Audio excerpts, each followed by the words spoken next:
Hey guys, this is Ronnie here from Earlybird Farms, and today we're going to talk about moisture, rain, and specifically we're going to talk about our lasagna gardening.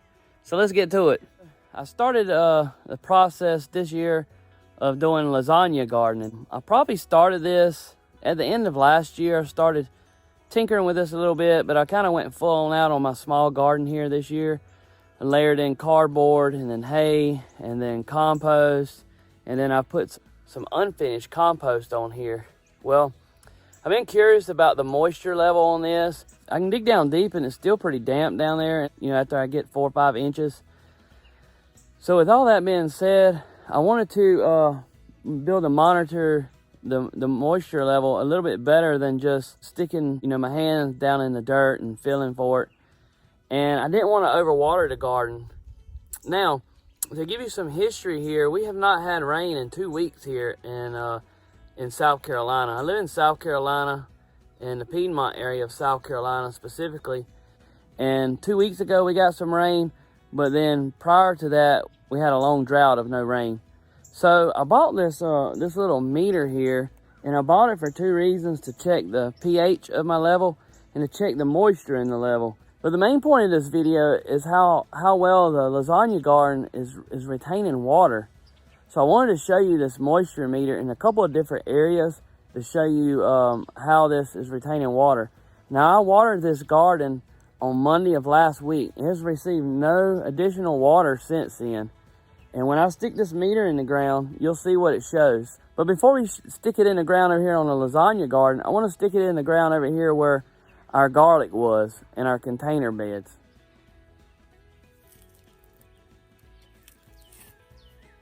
Here we can see that the meter is right there on the border of being dry to moist.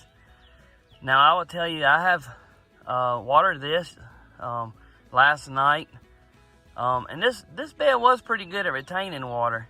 This container bed here was really good at retaining water.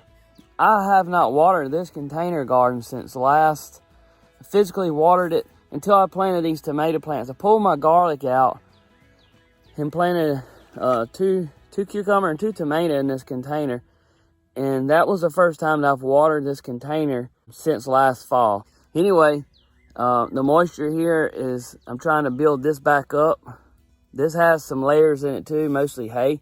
But let me go over here and show you my lasagna garden now. Guys, look at that. It is on the level between moist to almost being too wet. Now, like I said, I have not watered this since last Monday. It's been dry, and it's been in the upper 80s to low 90s here. The main reason why I wanted to do it is for this moisture here, for the water retention benefits that it has. And like I said, I don't have to water all the time. Eventually, and that was the reason why I bought this meter, is so I could keep an eye on this. I don't know what's going on in the soil down there 5 or 6 inches under the layer. I was watering this, 3 weeks ago. I was watering this once every couple weeks, couple days, because when I look at the top here, it looks dry. That's not what's going on up under it though.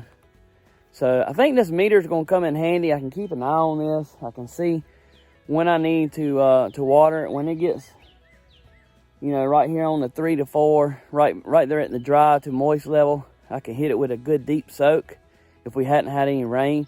Well, like I said, I really am impressed with the lasagna garden and the moisture retention that it's providing. It's keeping me from having to water the garden quite as much. So if you found this video helpful, give me a thumbs up. Make sure you subscribe to our channel, and we'll see you on the next video. Thanks for stopping by Earlybird Farms.